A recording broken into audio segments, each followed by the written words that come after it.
Thank you for being here. I am Shivani Naik, one of the PGY4 adult neurology residents. Today's talk is about immune-mediated myopathies. We're going to talk about its evaluation and the therapies that we have currently. I've always been intrigued by the autoimmunity and its effects on our nervous system. So that's why I decided we'll have a little bit of talk about immune response and myopathies. So just an overview for today's talk. We will start off talking about the classification and how it was evolved of the subtypes of immune myopathies, the diagnostic advancements in terms of its different antibodies that we have and the MRIs, and also we'll talk about the current treatment approach and what ongoing trials we have in myopathies. Evolution of myopathies, it initially started off in 1887 with just a single entity of polymyositis. And it has come a long way since then with multiple revisions in the classification of myopathies. It was up to like 100 years later that we have an entity called as inclusion body myositis, and then in 2018 it was revised, and as of now the entity that we started off with, that was polymyositis, it's absolutely not there as a separate classification. Although having said that, this classification is not absolute, and they have been back and forth in terms of how to classify myopathies, and it's still going on. So I'm not sure if down the lane we have more classification for myopathies. Having said that, this was an article that came up back in 2010. Neurologists are from Mars and rheumatologists are from Venus. The reason why I kept this article here was it's like myopathies are being with neurologists and at the same time with rheumatologists, and we kind of work together or separate in identifying the classification. So even now, we are still trying to come up with the common ground to have the myopathies classified, but we are still working on it. So hopefully down the lane, eventually we'll have one classification that is followed by both neurologists and rheumatologists, but we'll see.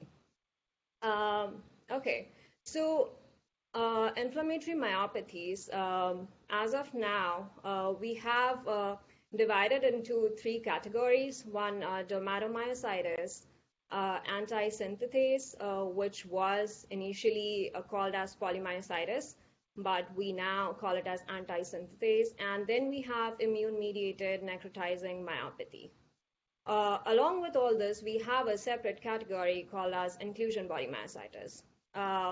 With the first three, dermatomyositis, ANTISYNTHETASE, and necrotizing myopathy, the initial presentation, as you can see over here in the figure, the initial pattern of muscle weakness is usually proximal.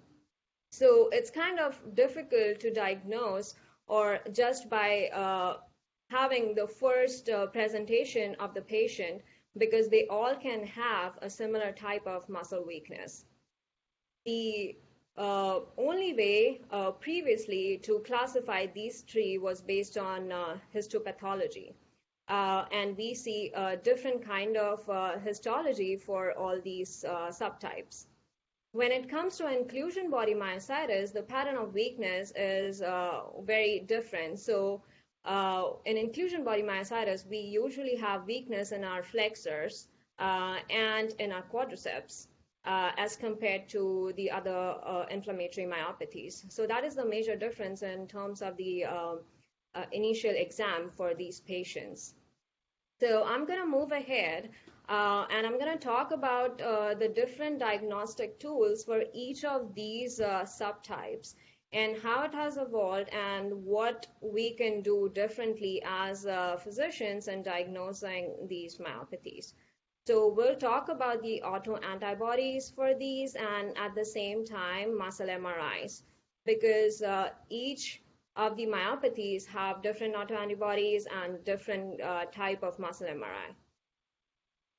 So starting off with dermatomyositis, I'm not going to go that much into pathophysiology of these myopathies, because we do have a lot of information, a lot of literature on how it has evolved and the treatment option for that. But then again, there is also a lot of controversy.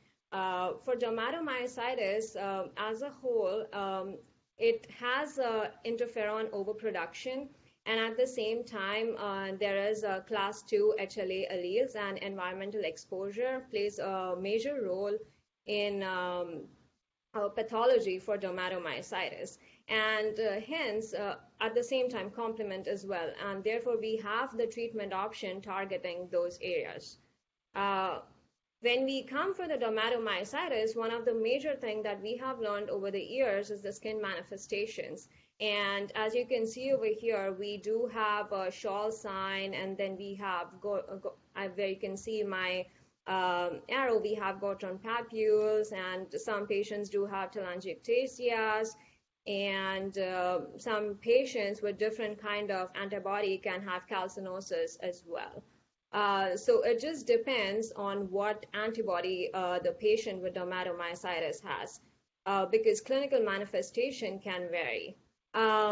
And the histology that I have put over here, in dermatomyositis, there is atrophic muscle fibers, and you can see some perivascular inflammation as well, and the atrophic muscles. So this is the skin manifestation for dermatomyositis, but not all patients will have all of these signs. Moving ahead, dermatomyositis can also affect other systems other than muscles and skin. You can have cardiac, pulmonary, GI involvement, can have pericarditis, myocarditis. Interstitial lung disease is it can have a very serious complication, and it can be a cause of death with patients with dermatomyositis. At the same time, you can also have GI tract involvement and can cause vasculopathy, causing ulcers, perforations, and GI hemorrhages. So dermatomyositis as an entity can affect multiple systems. Moving ahead, when we do suspect dermatomyositis in patients, the first thing that we want to look at is the CK. CK in dermatomyositis can be normal, so we cannot completely rely on CK for dermatomyositis. It can be normal, or it can be less than 1,000. You can also have AST, ALT elevation, because it can affect the liver, and it's important that we check GGT, which is very liver specific in patients with myositis. The patients who does not have liver involvement, the GGT will be normal. Moving ahead, this is the slide that I want to spend a little bit of time on, is different autoantibodies with dermatomyositis. We now have 5 of them, and I'm sure down the lane we may have even more. But as of now, the one thing is MI2. This MI2 will have classic cutaneous manifestations, and this antibody typically responds well to immunotherapy. The next one is TIF1 gamma. This antibody is very highly associated with malignancy. So it's important to, when we are thinking about dermatomyositis, it's important for us to check all the antibodies, because each of them will have different kind of presentation.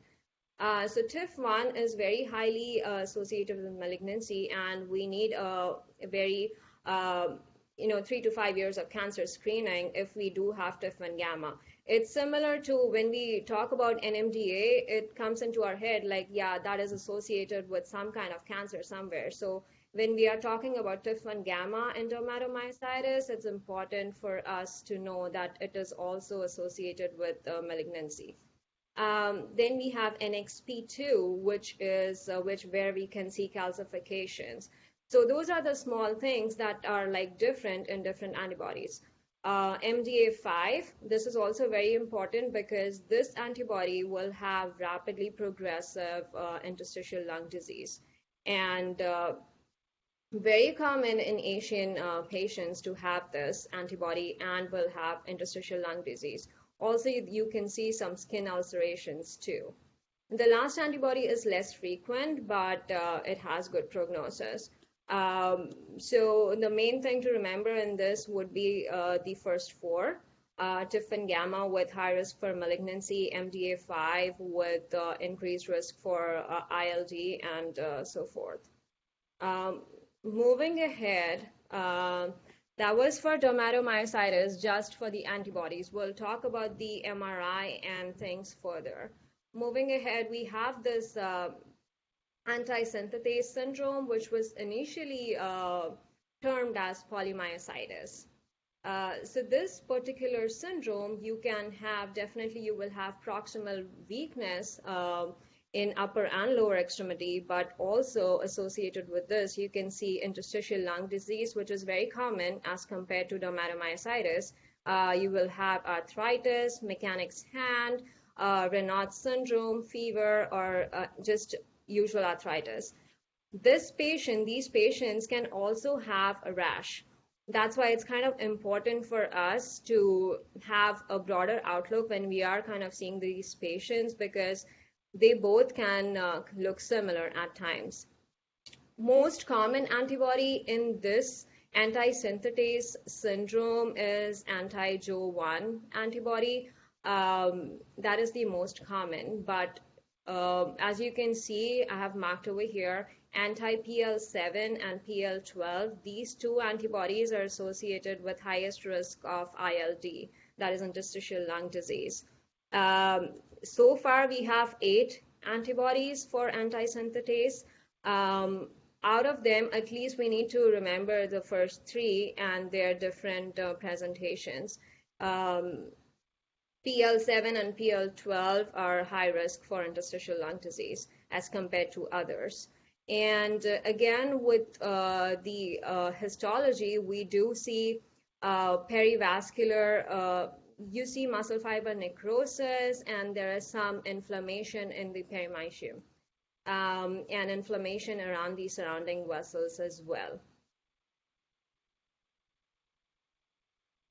So when we are talking about these antibodies, there was a paper that came out in 2017, published in Rheumatology Journal, which did study a large number of patients with antisynthetase syndrome. And from that paper, we now know that 90% of the patients who have PL12 and PL7 as antibody will develop interstitial lung disease. And it can develop even prior to myositis. So they may develop ILD before even having any kind of weakness. So that's important for us to know as well when we are kind of looking for these patients. Okay, so the third entity that I was going to talk about is immune-mediated necrotizing myopathy. So in 2017, European Neuromuscular Center criteria described the 3 subtypes of these myopathy. One is anti-SRP myopathy, the other one is anti-HMG-CoA reductase myopathy, and then antibody-negative immune-mediated necrotizing myopathy. Well, the clinical hallmark for all immune-mediated necrotizing myopathy is the presence of proximal muscle weakness. And extramuscular involvement, as we saw in dermatomyositis and antisynthetase, is rare. So this particular group is mainly focused on muscles, and you have more of a muscular involvement than anything else. So for anti-SRP antibodies, it's usually aggressive, and in these particular patients, the CK level is extremely high as compared to dermatomyositis. You can have early onset dysphagia, and these patients may not respond that well to immunotherapy as compared to the first two. We see anti-HMG-CR antibodies quite often, at least here. It was first described in 2010, this particular antibody, after a statin exposure. But over the years, we have learned that it can happen in statin-naive patients as well. There are certain kind of foods which in day-to-day life we are exposed to statin. So we cannot completely say that it's statin naive patients, but you have statin exposure in oysters, mushroom, red eyes, yeast. Identifying these particular set of myopathy is important because they are very aggressive and it requires aggressive immunotherapy right from the beginning. Moving ahead, the histopathology for this particular subtype, you see a lot of macrophages. In fact, the numerous macrophages around the myofibers are the possible cause for necrosis in these patients. And you can see it perivascular and perimystial, as we saw earlier in dermatomyositis and antisynthetase as well. But here, the main thing is about the macrophages, which invades the myofibers. Moving ahead, I want to talk a little bit about inclusion body myositis. Although we, as of now, don't entirely know how the pathophysiology for inclusion body myositis takes place. We do know that in IBM, we have atrophy, and at the same time, we have inflammation. So there is muscle degeneration, and at the same time, we have inflammation. So there was this paper that came out in 2015. It's amyloid deposits and inflammatory infiltrates in sporadic IBM. The inflammatory egg comes before the degenerative chicken. So it's still an argument what comes first, but after reviewing this paper, most of them believe that there is an inflammation which formulates a cascade, and then there is a degeneration as well. So IBM is one of the most common myopathy over the age of 45. It is slowly progressive, and you see over here in this picture, you have weakness of the flexors in the upper extremity, and you have weakness in the quadriceps. Mainly proximal weakness in the lower extremity and distal in the upper extremity. Again, there is a question whether it's autoimmune or it's neurodegenerative, or is it both? So we still don't know. But when we talk about IBM, you can see over here, there is very much, we can see the muscle wasting here. There is a weakness in the proximal muscles and the flexors specifically. And over here in the histology, you can see there's a very specific, for IBM, the histology is quite helpful because you do see vacuolar changes over here, here, and even over here, if you can see my arrow. So histology can be quite helpful in IBM if we do see vacuolar changes. Moving ahead, we do have a blood biomarker for IBM, that is anti-NT5C1A. I think this particular study came out in 2013, which reports the sensitivity and the specificity of this blood biomarker. And it was quite helpful because many of the patients, as much as 30% of the patients who were initially diagnosed as polymyositis, once this blood biomarker came out, it was these patients were then called as IBM because of this biomarker, and the sensitivity for it goes up to 80%, and specificity for this biomarker is 100%. Although, having said that, this particular biomarker can also be found in SLE and Sjogren's. But if present in these two conditions, we typically don't see myositis. So there was a study which was done in 2017. It was a large cohort of like 300 patients, and they studied this biomarker because in IBM as well, not all patients are seropositive with anti-5C1A. So they did a study with 300 patients, and the final results was like the seropositive patients with anti-5C1A had more aggressive course of the disease and more motor involvement as compared to the patients who had negative blood biomarker. So it's important for us to even test so that we can at least talk about this with the patients in terms of the prognosis down the lane.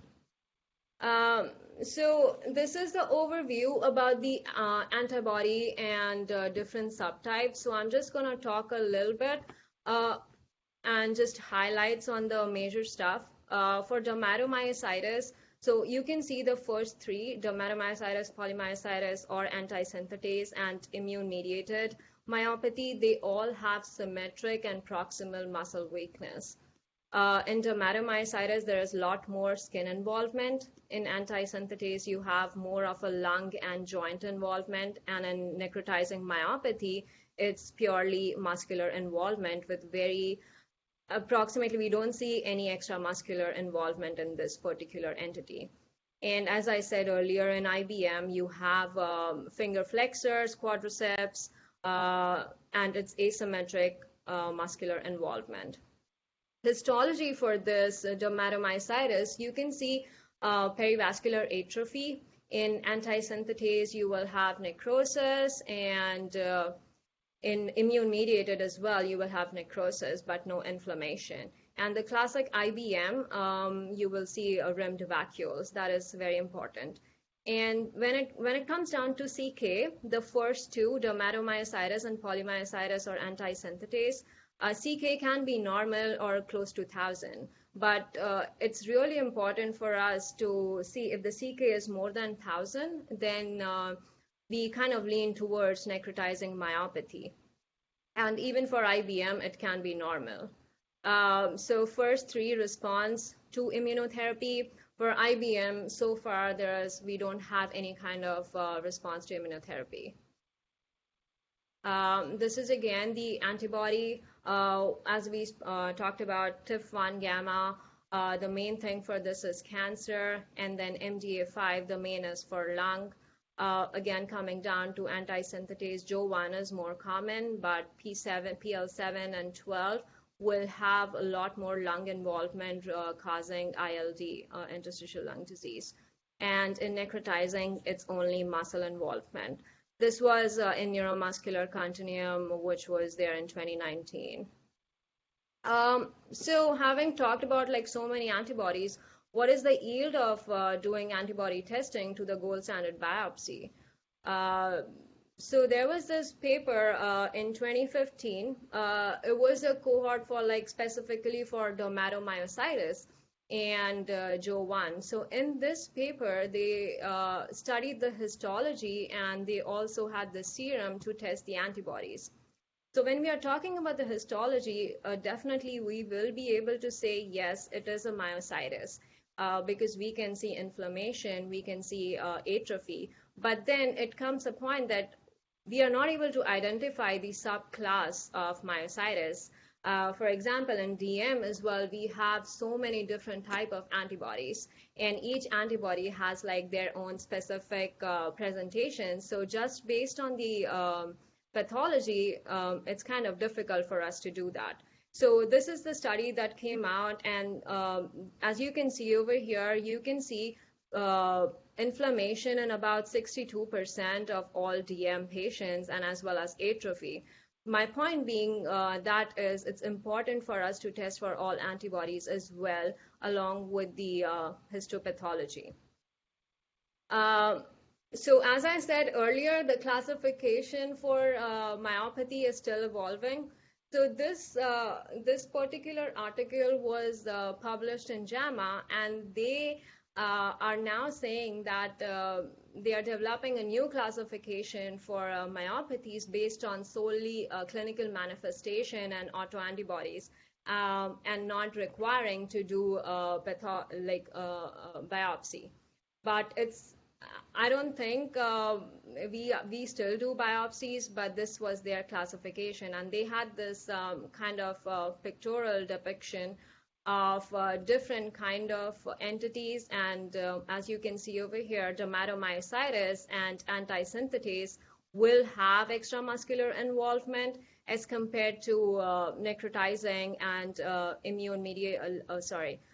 inclusion body myositis. It's more of a muscular involvement. But again, this is not absolute, and we still do the biopsies even here. Moving ahead, I want to talk about the MRI in muscle disease and use of MRI in muscle disease. It is a very non-invasive tool to aid the diagnosis. It helps to guide the muscle biopsy, and different type of myositis will have different MRI changes. It can be helpful in assessing if there is a flare-up and also monitoring the disease activity. I'm going to talk about a normal MRI first, and then we'll talk about what we see in these myopathies. So typically when we are looking at the muscle MRI, the two main sequences that we want to focus on is STIR and T1.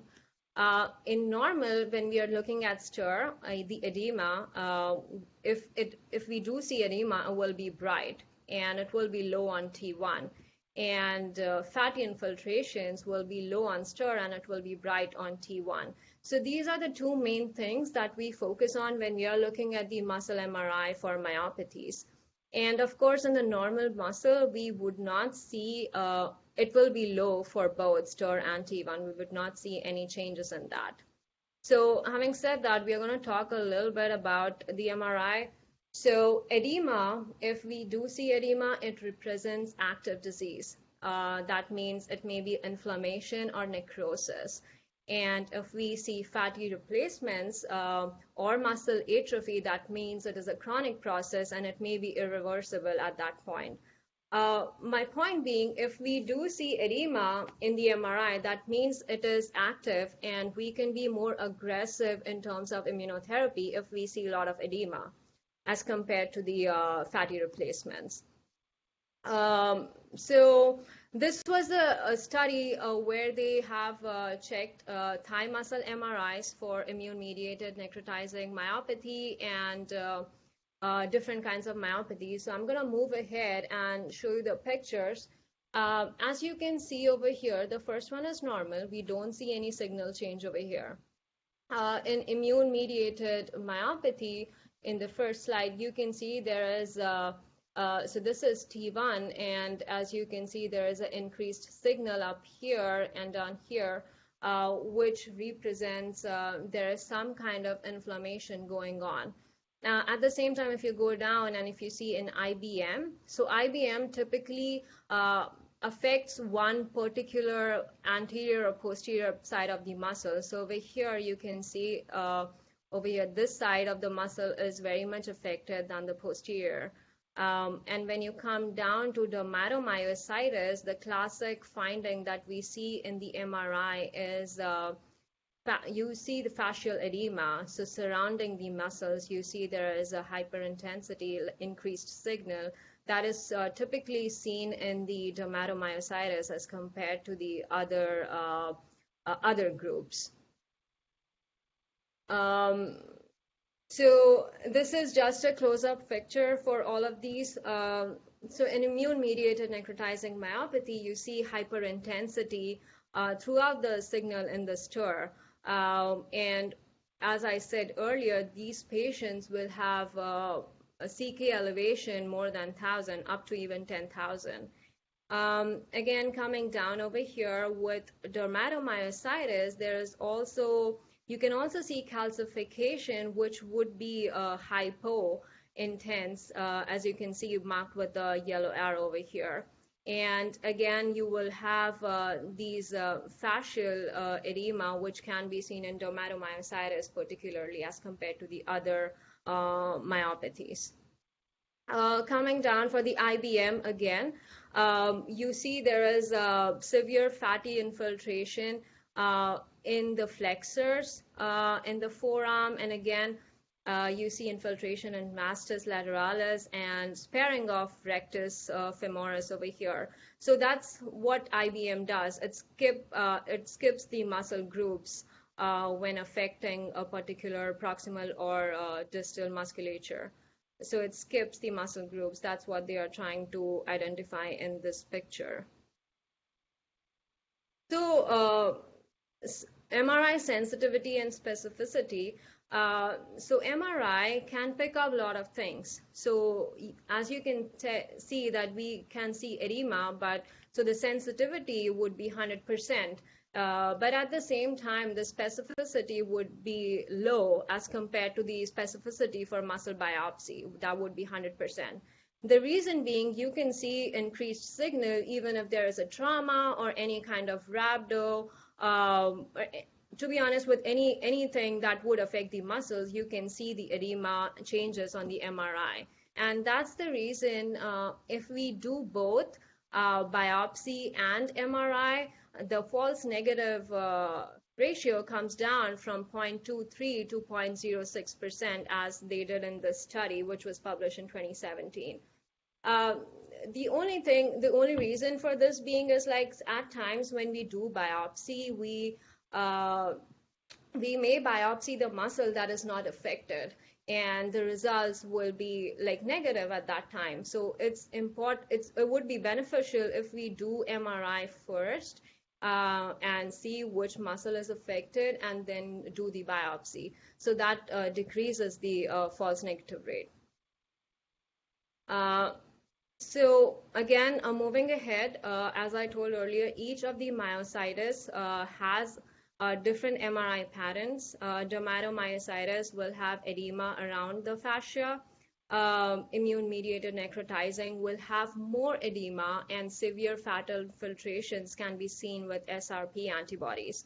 And the muscle groups affected is also important to distinguish between these different types of myositis. For IBM, as I told earlier, it is asymmetric and will affect the finger flexors and proximal musculature in your lower muscle groups.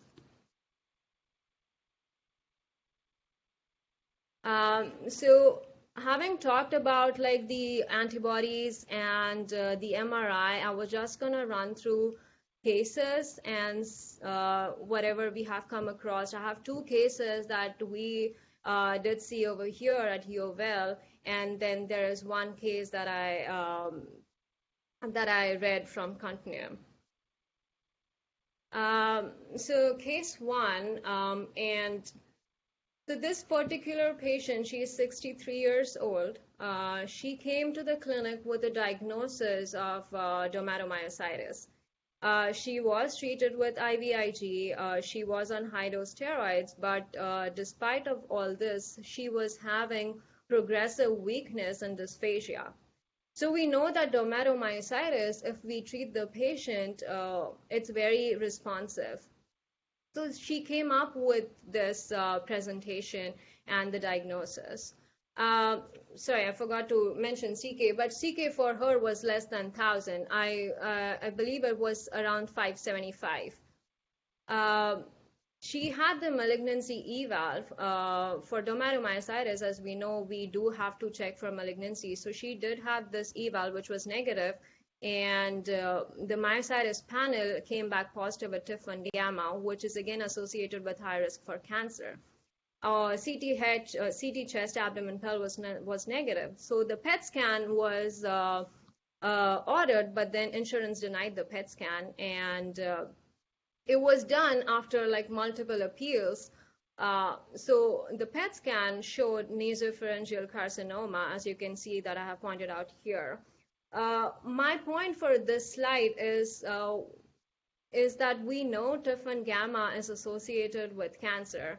Once she was figured that she had this nasopharyngeal carcinoma, she was treated with radiation and chemo, along with IVIG, prednisone, and methotrexate, and eventually all her strength was improved. She's now working, and she continues to be under surveillance.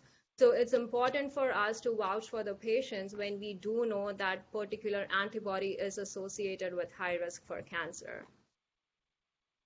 Again, the cancer screening recommendations. I'm going to move a little bit faster because don't have much time, but this PET and CT, combining both or just doing the PET alone in patients who have increased risk for cancer is very important. Again, the cancer risk for dermatomyositis with this particular antibody is about 80%. So you need to know the risk with the particular antibody, so it's helpful when we are appealing for the insurance. This we already talked about TIF1 gamma and NXP2. When we do see these antibodies, we recommend extensive cancer screening for at least 3 to 5 years after the diagnosis. So case 2, this was a patient, 61 years old, African-American, came with a history of hypertension, diabetes, prostate cancer, came with progressive weakness in proximal muscles. This patient had been exposed to atorvastatin in 2014 to 2015. At that time, he had the first episode of rhabdo with weakness, and the statin was discontinued. So this patient came, I think, about 3 years later after that, and at the presentation, his CK was more than 4,000. He did get the biopsy, which again showed a diffuse myopathy, but we don't know what exactly the type of myopathy a patient has. And that's the case with most of the histology samples.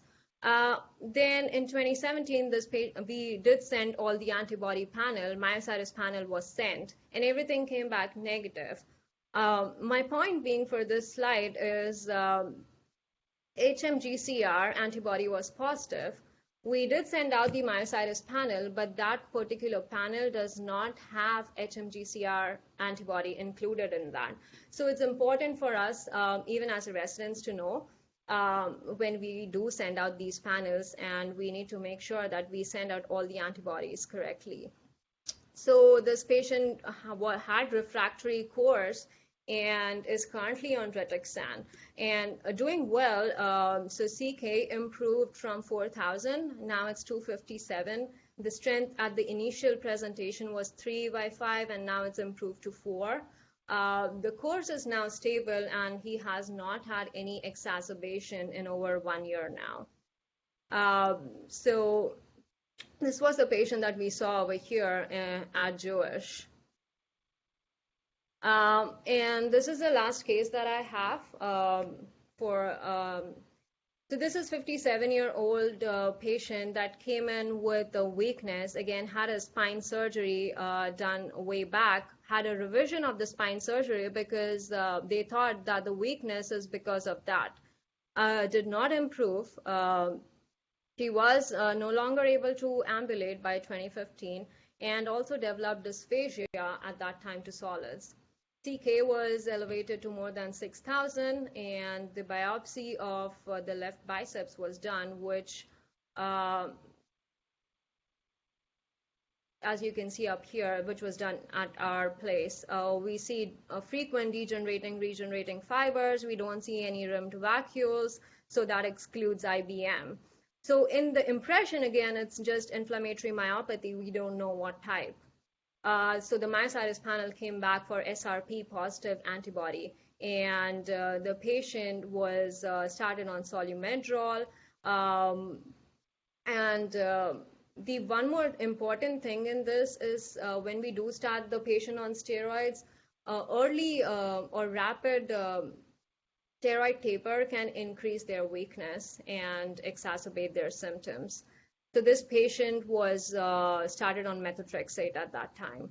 And over the course of her time, CK, aldolase, ESR, CRP are all normal. One thing that I want to highlight on HMG-CR antibodies is that it may resemble limb-girdle muscular dystrophy, and it has and we have a lot of papers now coming up with this. So this particular article, they had 11 patients who were diagnosed as limb-girdle and never received any kind of immunotherapy. So they included the patients with a particular pattern of limb-girdle, pattern of weakness, which is similar to myopathy, and genetic panel for these patients was unrevealing, yet they had the diagnosis of limb-girdle. 6 of these patients were diagnosed as HMG-CR. So it's important for us to know, since the pattern of weakness can be similar, patients who have had limb-girdle muscular dystrophy as a diagnosis, we need to make sure if they have the genetic testing, and if it's unrevealing, it's better to test for HMG-CR antibody as well, as we can see this even in statin-naive patients. So the treatment strategy for DM particularly is extremely responsive to immunotherapy. At this point, we don't have a correct treatment approach, but the first line for most of the myopathy is steroids. The second line, we do use methotrexate, azathioprine. Then we have IVIG as well, which we do use a lot more for dermatomyositis, given that there is a complement pathophysiology as well. And then rituximab is mainly used for refractory disease. The last 3, cyclosporin, tacrolimus, and cyclophosphamide, we do have less evidence for these treatment. So myositis treatment, as an overview, this was published in Continuum in 2019. So for the mild weakness, we usually start with prednisone, wait for 2 months. If we see no response, then we either go to azathioprine or methotrexate at that point.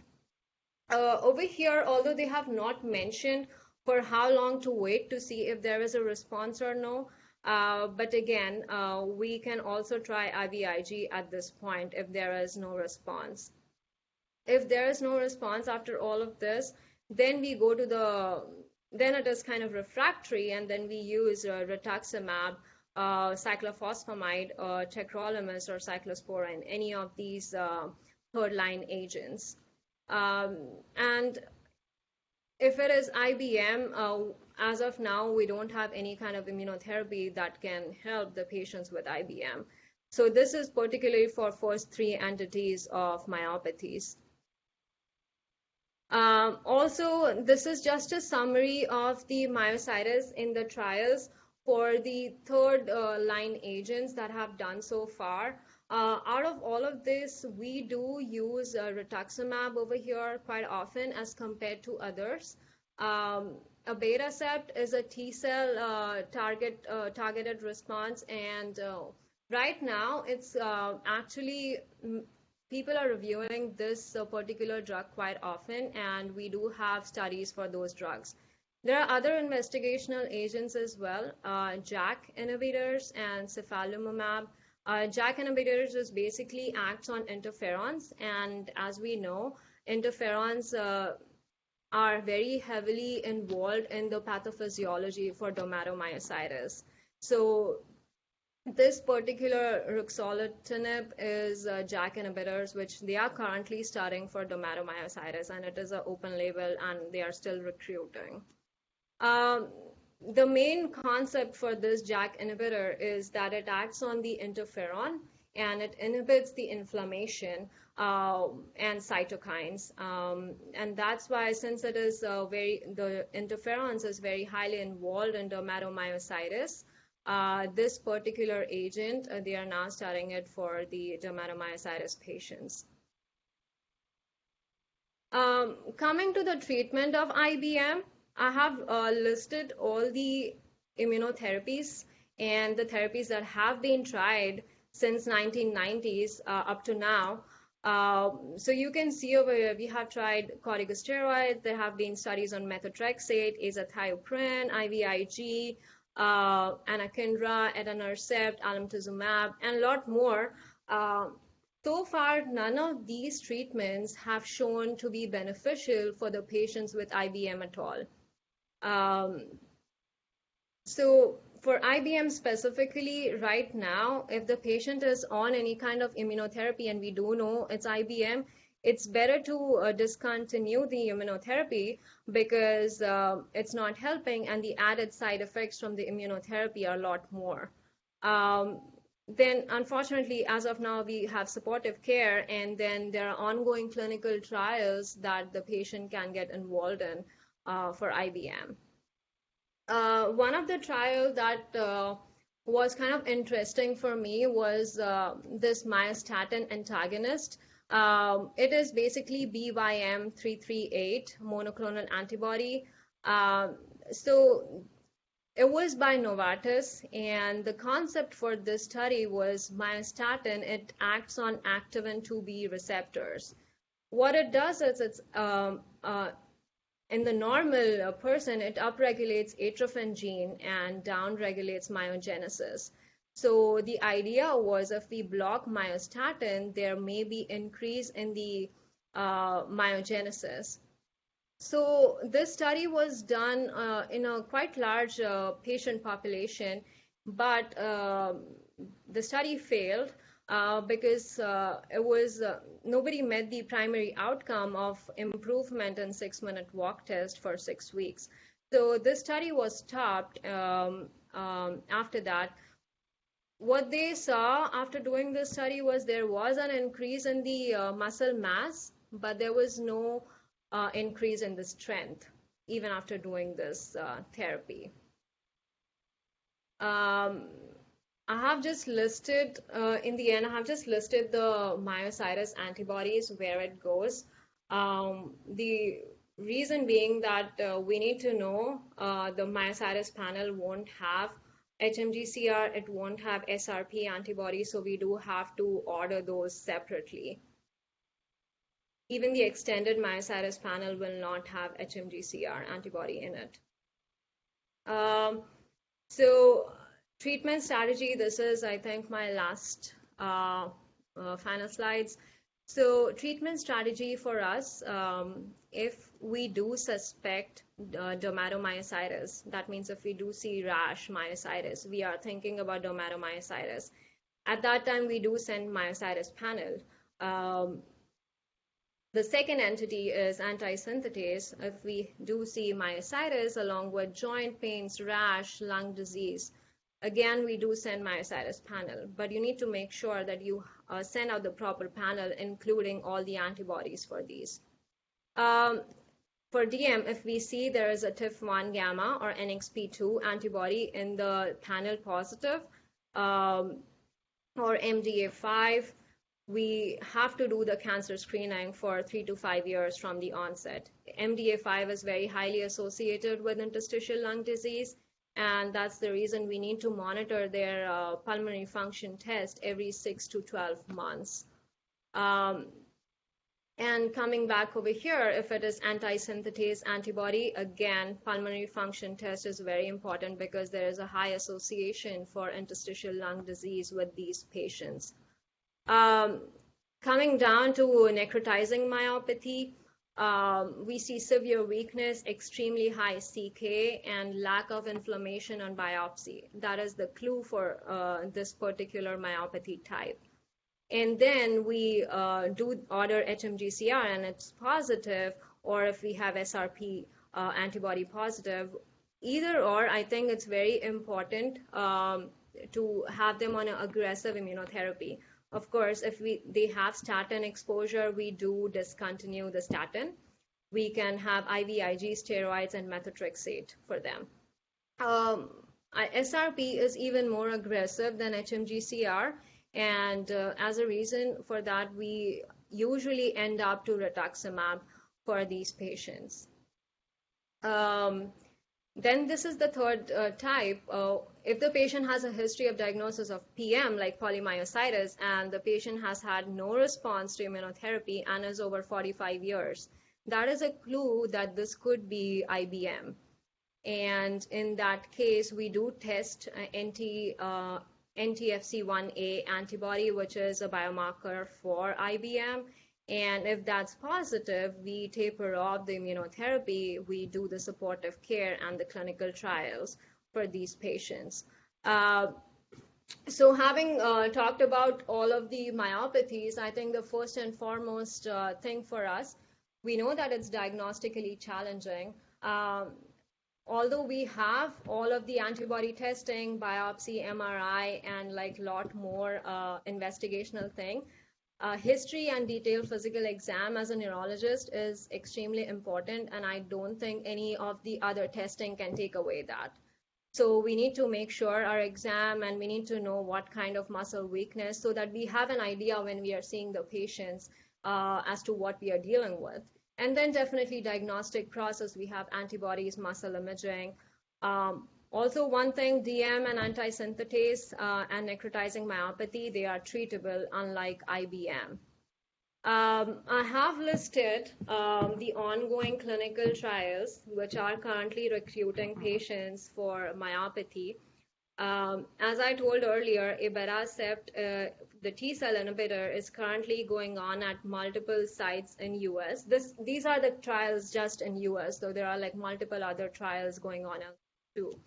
And for IBM too, there is a trial for sirolimus, which acts on the mTOR pathway, which is going on at Johns Hopkins.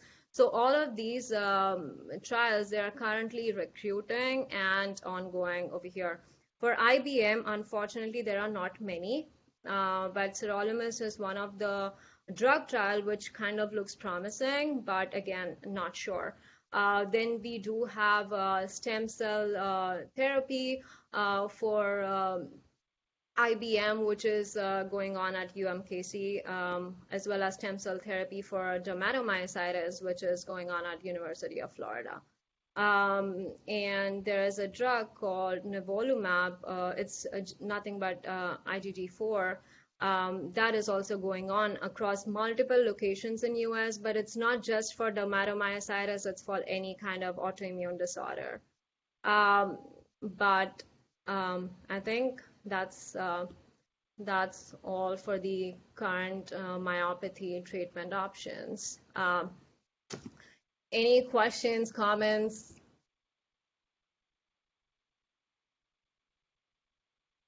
I think it did end right on time. It was very good, Shivani. Thank you. Thank you, Shivani. We loved it. Thank you. Shivani, can you hear me? Yes. So, first of all, thank you for choosing this topic. I'm maybe a little bit biased, but I think it's a great topic to talk about. I think if you've probably learned that if you do a literature review about myositis, it can be really confusing because, for one thing, over the years, the classification, the description, the terminology of what's polymyositis, what's dermatomyositis, immune-mediated necrotizing myopathy, there's a lot of mixed, there's a lot of confusion about what is what, and what used to be called polymyositis may have been this immune-mediated necrotizing myopathy, might have been IBM. In fact, the first description of IBM was not IBM, but what is cited as the first description of IBM is actually a hereditary condition. So, and thank you for saying the importance of a history and exam. Inclusion body myositis is one of the two muscle diseases that can be diagnosed with a handshake. Does anyone know the second one that can be diagnosed with a handshake? Myotonic. Yeah. Myotonic dystrophy, right? When the patient can't let go, that's your buzzword if you're taking an exam. that's the answer. But with my IBM, the handshake is so they don't have finger flexors. They don't have these muscles are all weak, and so when they shake your hand, it's kind of like this. And so if you shake the hand, well, when we used to shake hands before COVID, you could diagnose this condition with a handshake, and it was just sort of this weird pincer grasp. And then the other thing about IBM is the history, and the history of IBM is it takes a long time to get diagnosed because a lot of people just feel like they're getting old. IBM changes so slowly that it just seems like I'm just getting old. That's what a lot of people will tell you, and they will have had a surgery for spinal canal stenosis, and the surgery doesn't help. And it's important to know if it's IBM because you don't need to keep this person on immunosuppression. And the immunosuppression is actually more dangerous than the disease, although the disease can eventually be dangerous too. And then, as you mentioned, the important thing about the necrotizing myopathy is that the HMGCR is not on any of the myositis panels. If you check ARUP, LabCorp, Quest, you have to order it separately. So when you see that someone has a myositis panel negative, check what was on that panel because it doesn't include HMGCR and sometimes it doesn't include TIF1 gamma. Yeah. TIF1 gamma needs to be checked because that's cancer until proven otherwise. And then as far as your myositis treatment slide, I think if you're going to write a cookbook, you want to actually have pretty clear instructions, and that cookbook doesn't really have clear instructions. And so the algorithms work sometimes, but in terms of myositis, I don't know that the algorithms are all that helpful. But thank you for the topic, and thank you for presenting today. And thank you, Dr. Brown, for all the help. We all loved it. Thank you. Thank you. Bye. I'll see you, Dr. Brown. Questions. Yeah. Bye. Bye.